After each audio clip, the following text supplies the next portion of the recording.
Okay, as promised, now full tilt towards the rail budget and getting two guests who will give their comments on what to expect. First, Jaijit Bhattacharya, Partner Infrastructure and Government Services as KPMG, joins us, as does Sandeep Fuller, MD of Kalindi and ED of Texmaco Rail, who also joins us from Delhi. Good having both of you. Thanks so much for joining in. First, coming to you, Jaijit.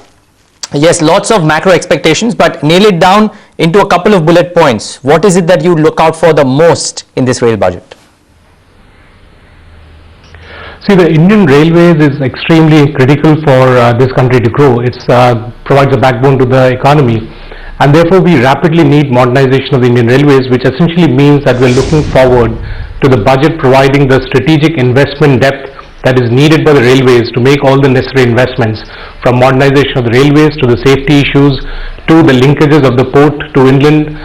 In fact, one of the key issues we are looking forward to is providing connectivity to all the proposed smart cities that the government has talked about, and also providing connectivity to the new states that have come up. So providing connectivity to the capital city of the Andhra Pradesh, the residual Andhra Pradesh, will be critical, as well as connecting the manufacturing hubs which will be coming up is extremely critical, and I hope the budget provides for that kind of support. In addition, we have had talks of the high-speed rail, which is popularly called the bullet train. We very keenly look forward to bullet trains being rolled out and looking at the return on bullet trains from an economic perspective rather than just a plain financial perspective. So those are the key top-level issues that we're looking at.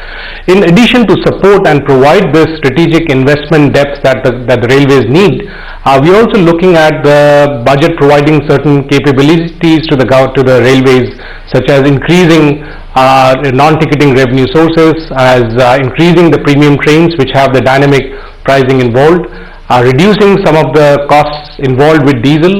We have some of the most inefficient locomotives running right now, and 15% of the total cost of railways is diesel. So even a 10% reduction in that cost will give us about 1,000 crores freed up, which can be invested in other areas.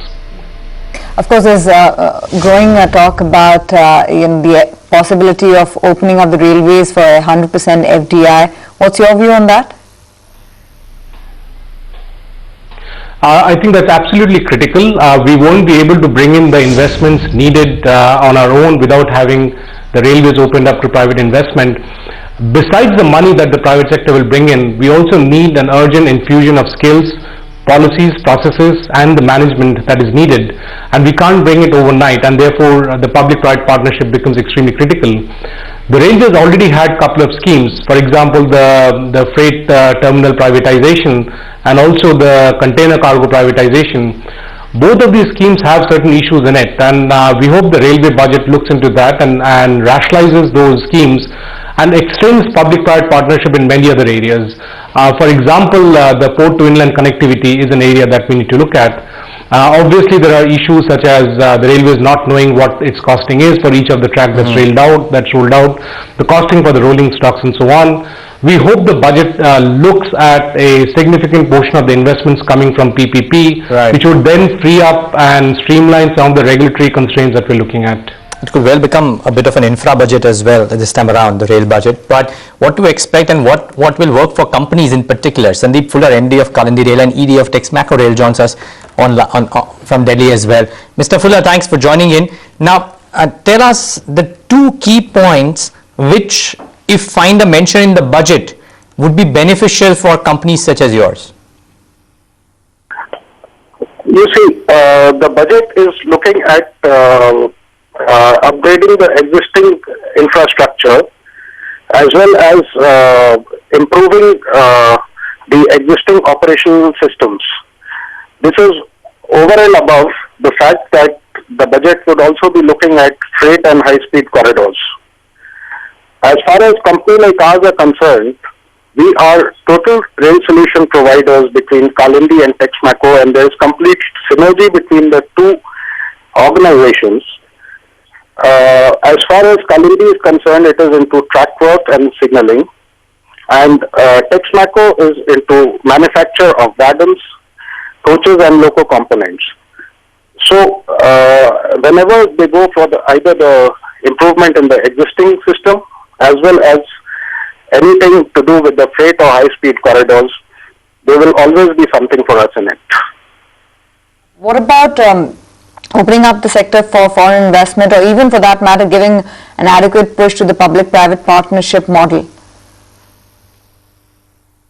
Any infusion of capital through FDI or any PPP project will definitely help railway unlock its resources to improve and grow further in a quicker way. So these are things which will need to be addressed by the Railway Ministry, because they have to come out with a proper policy document on these. They have to see what the policy is. Would your company, either Texmaco or Kalandi, be open to kind of structuring itself in a PPP format? We'll have to see what the policy comes, but we are open to looking at it if it makes good business sense. Have you, just out of, in preparation really to what may come out of the budget, have you been approached, or have you had conversations with any of the international manufacturers at this point of a tie-up potentially? We have been talking to international manufacturers, Okay. and we are still looking at the format in which these will come, and as and when they come, as and when it is possible and there is a suitable partner, we will definitely be entering into these areas. Jayjit, how feasible would it be for a lot of high-tech projects like the bullet train project, for example, and how feasible would it be for Indian existing manufacturers to do these projects, or will we essentially need foreign expertise for the same? To answer the first part in terms of feasibility, I'm assuming you're talking about financial feasibility. Most of these investments may not be financially feasible, but they're economically feasible. In fact, a similar study in UK for their second phase of high-speed rail, which turned out to be financially infeasible, showed that from an economic feasibility, it will add about $15 billion per annum. And therefore, the perspective that the government should have is the economic feasibility, and they're highly economically feasible. The second part of it, in terms of the technical ability that we have in India to execute it, part of the ability does lie, but the significant part of it will have to come from outside to begin with, and over a period of time, in a phased manner, that ability will then get ingrained into the Indian economy. So it has to be a phased approach, because we lost the bus in terms of having high-speed rails earlier. So at this point in time, we will be importing many of the technical requirements, but moving forward, I'm very confident that we have the ability to absorb these technologies and build on top of it. In fact, in certain aspects such as signaling and safety and so on, we have had technologies which are actually superior to some of the technologies being used in the European Union, specifically from a tropicalized perspective. Many of the systems that we need have to be tropicalized, and that's where we do extremely well, and that's where we in fact stand to gain in terms of being able to export such technologies subsequently to other tropical markets. Mr. Fuller, just before we wrap up this discussion, could that happen as well? Would companies such as yours, which are into signaling, safety devices, so on and so forth, look to even export such products? Of course, first of all, we have to get these technologies, and as was rightly said, they have to be tropicalized, because that's the way they will be working in our environment. And subsequently, definitely it opens up an export market for everybody. Great. Okay, gentlemen, really good having you. Out of time completely on this discussion, but thanks so much for taking the time out, both of you, and joining us in this discussion and giving us your views. Lots to watch out for from the rail budget. Let's